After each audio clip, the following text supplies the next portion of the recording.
Hello student, कैसे हैं आप। नेक्सस एजुकेशन पॉइंट में आपका स्वागत है। हम हाजिर एक नई वीडियो के साथ। आज हम बात करेंगे MAD2 सतत विकास मुद्दे और चुनौतियाँ। इग्नू यूनिवर्सिटी। टॉपिक है उपभोक्तावाद तथा सतत जीवन शैली क्या है। तो उपभोक्तावाद तथा सतत जीवन शैली की संपूर्ण जानकारी के लिए हमारे इस वीडियो को लास्ट तक देखिए। अगर आपने अभी तक हमारे चैनल को सब्सक्राइब नहीं किया तो हमारे चैनल को सब्सक्राइब करें, बेल आइकन जरूर बजाएं ताकि हमारी आने वाली वीडियो का नोटिफिकेशन आपको आसानी से मिल सके। लाइक कमेंट शेयर करना ना भूलें। चलिए बात करते हैं उपभोक्तावाद या सतत जीवन शैली होती क्या है। बाजार आधारित अर्थव्यवस्था उपभोक्तावाद को बढ़ावा देती है क्योंकि इससे ही बाजार का विकास होता है। जैसे कि बड़ी बड़ी कंपनियां नई नई टेक्नोलॉजी के माध्यम से नई नई वस्तुओं और उच्च टेक्नोलॉजी वाली वस्तुओं का निर्माण करती है, तो वो उपभोक्ताओं को अपनी तरफ लुभाती है और वो एक के बाद एक नई नई टेक्नोलॉजी को एडवांस करके अपनी वस्तुओं को मार्केट में उतारती है, जिससे उपभोक्ता जो होता है, कस्टमर जो होता है, वो उनकी तरफ लुभता है, उन्हें लुभाती है ताकि लोग उनकी वस्तुओं को खरीद सकें।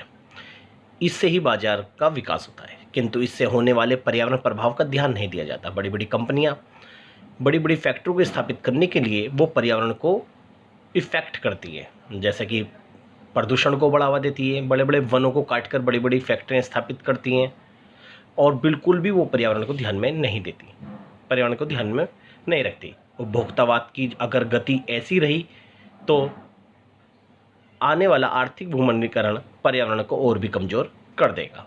बाजारी अर्थव्यवस्था मानव में इच्छाएं पैदा करने पर विश्वास रखती है और मनुष्य की इच्छाएं जब पैदा होती हैं तो वो बाजार में अपनी जो मांग है उसको रखता है और उसको मांग को पूरा करने में बाजार अर्थव्यवस्था सफल होती है, जिससे बाजार का विकास हो। परंतु उपभोग का उच्च स्तर ही प्रकृति के लिए खतरनाक है। यदि उपभोक्तावाद पर रोक नहीं लगाई तो इससे पैदा होने वाली समस्या हमारी कल्पना से बाहर होगी। तो ये बाजार अर्थव्यवस्था ही उपभोक्तावाद को बढ़ावा देती है। उपभोक्तावाद की मांग ही बाजार अर्थव्यवस्था नई नई टेक्नोलॉजी को उत्पन्न करती है, परंतु बाजार अर्थव्यवस्था और उपभोक्तावाद की मांगों के द्वारा ही जो पर्यावरण है उसको बिल्कुल भी ध्यान में नहीं रखा जाता, जिससे पर्यावरणीय समस्याएं उत्पन्न होती जा रही है। अब बात करते हैं सतत जीवन शैली के बारे में। सतत जीवन शैली से हमारा तात्पर्य एक पोषणकारी जीवन शैली से है, जिसमें स्वच्छ और पर्याप्त भोजन, शुद्ध पर्यावरण, माहौल आदि शामिल है। सतत जीवन शैली एक सादगी का जीवन होता है, जिसमें हम सरल पहनावा, सरल खाना और सरल एनवायरनमेंट को और सरल और स्वच्छ चीज़ों को का सेवन करते हैं। सतत जीवन शैली सभी व्यक्तियों के लिए उनकी संस्कृति तथा रीति रिवाजों के अनुसार अलग अलग हो सकती है। जैसे आज विश्व में अनेक अनेक संप्रदाय, अनेक अनेक वर्गों के लोग हैं और उनका खान पान, रहन सहन, पहनावा सबका अलग अलग है।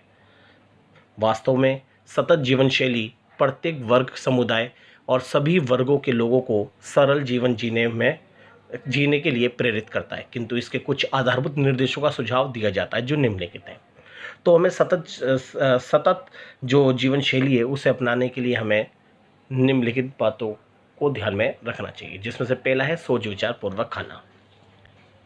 तो स्टूडेंट, सतत जीवन शैली के लिए सोच विचार कर भोजन में निम्नलिखित बातें शामिल करनी चाहिए। हमें सरल सोच विचार करना चाहिए और सतत जीवन शैली को अपनाना चाहिए, जिसमें हमें सोच विचार पूर्वक खाने में क्या इस भोजन के लिए पशुओं को अनावश्यक कष्ट तो सहना नहीं पड़ा, यानी हम जो भोजन खा रहे हैं उस भोजन को प्राप्त करने के लिए पशुओं को कष्ट तो नहीं हुआ। दूसरी बात, किसी मानव को इस भोजन के लिए कष्ट या पीड़ा तो नहीं सहनी पड़ी।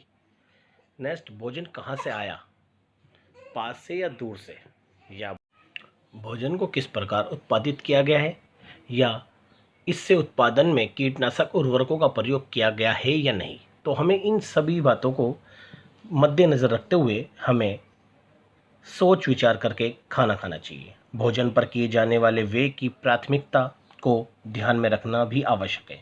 क्या हम सतत कृषि द्वारा पैदा किए गए स्वच्छ भोजन पर व्यय नहीं कर सकते, जिससे हम स्वस्थ भी रहते हैं, साथ ही सतत विकास का समर्थन भी करते हैं। तो हमें सतत जीवन शैली के लिए सोच विचार पूर्वक खाना खाना चाहिए और इन बातों का ध्यान रखना चाहिए। नेक्स्ट पॉइंट है सोच विचार पूर्वक खरीदारी। और हमें सतत जीवन शैली के लिए हमें सोच विचार पूर्वक खरीदारी करनी चाहिए। यानी जो चीज़ हम खरीद रहे हैं हमें इन बातों का ध्यान रखना चाहिए, जैसे कि खरीदारी स्थानीय बाजार से हो, पैदल या साइकिल पर करें जिससे पर्याप्त व्यायाम भी हो। हमें अपना पैसा या सतत शैली के लिए स्थानीय बाजारों का इस्तेमाल करें, साइकिल और पर्याप्त व्यायाम हो सके, इसलिए लेबल देखकर ही सही वस्तु का चयन करना चाहिए। हमें लेबल देखनी चाहिए। किसी भी वस्तु को खरीदने से पूर्व उसकी पर्याप्त जानकारी रखें, यानी हम जो वस्तु खरीद रहे हैं उसके बारे में हमें संपूर्ण जानकारी मिलनी चाहिए तथा स्वयं से ये पूछे कि ये ज़रूरत की चीज़ है या इच्छा की। अगर ज़रूरत है तो उस वस्तु को खरीदना चाहिए, अगर इच्छा है तो इच्छा को हम टाल भी सकते हैं। तो हमें इस बात का ध्यान रखना चाहिए। थर्ड सुझाव है सोच विचार बैंक का चयन करना चाहिए। अपनी पूंजी को निवेश करने के लिए नीतिपरक बैंक का चयन करें जिससे आप आश्वस्त रह सकें। आपका धन विकास और सतत उद्योग में लगा है। यदि आप किसी निर्धन की सहायता करना चाहते हैं तो ऐसे समूहों के पास धन संचित करें जो लघु एवं सरकारी उद्यमों में पूंजी देते हैं। तो इससे हमारा सतत जीवन शैली की स्थापना होती है। नेक्स्ट है सोच विचार कर मतदान करना चाहिए। तो ये सतत जीवन शैली का चौथा सुझाव है, जिसके अंदर अपनी राजनीतिक क्षमता का प्रयोग आप सही प्रकार से करें। अपनी सरकार पर दबाव डालें कि वे ऐसी कर व्यवस्था की योजना बनाएं जिससे सततशीलता में सहायता मिले। नेक्स्ट है प्राकृतिक साधनों का सोच विचार कर प्रयोग। ये सतत जीवन शैली का पांचवा सुझाव है। इसके अंतर्गत इस बात का हमें ध्यान रखना चाहिए कि जिन साधनों का हम प्रयोग करते हैं उसके प्रभाव अनुकूल हों या प्रतिकूल, यानी जो चीज़ हम जिस साधन का प्रयोग कर रहे हैं उससे जो उसका प्रभाव है वो अनुकूल है या यानी नेगेटिव है या पॉजिटिव। अपनी आगे आने वाली पीढ़ियों के लिए संसाधनों का संरक्षण करना भी हमारा कर्तव्य है। नवीकरणीय उन्हें उपयोग या ऊर्जा के बारे में उत्साह भी रखना चाहिए। हमें सौर ऊर्जा का प्रयोग करना चाहिए। ऐसी प्रौद्योगिकी का विकास करना चाहिए जिसमें प्रत्यक्ष या अप्रत्यक्ष रूप में सौर ऊर्जा का प्रयोग होता हो। अपनी स्थानीय या राष्ट्रीय सरकार इस बात पर जोर डाले कि ऊर्जा के सतत उपयोग की प्रणाली को शुरू किया जाए जिससे प्राकृतिक संसाधनों का हम सोच विचार करके प्रयोग कर सकें। नेक्स्ट है सोच विचार कर संवाद करना। ये प्रक्रिया आगे तभी बढ़ेगी जब हम सब एक मत या एक विचार पर ध्यान दें। इसके लिए हमें दूसरों को अपने विचार व्यक्त करने का अवसर देना चाहिए। समस्या को जानें या व्यवहारिकता में उसे हल करें। समुदाय की भावना को विकसित करने के लिए मंच शुरू करें जिससे स्थानीय विचारों को अभिव्यक्त किया जा सके। और हमें सतत जीवन शैली के लिए अपने विचारों को सकारात्मक रूप देना चाहिए और सोच विचार करके ही हमें दूसरों से बोलना चाहिए। तो ये था सतत जीवन शैली की जो 6 सुझाव दिए गए थे। इनको अपने जीवन में अपनाकर हम सतत जीवन शैली को अपना सकते हैं। तो इस वीडियो को आप बहुत अच्छे से तैयार कर लीजिए। अगर आपको हमारी वीडियो अच्छी लगी तो हमारे चैनल को सब्सक्राइब करें, बेल आइकन जरूर बजाएं, लाइक कमेंट शेयर करना ना भूलें।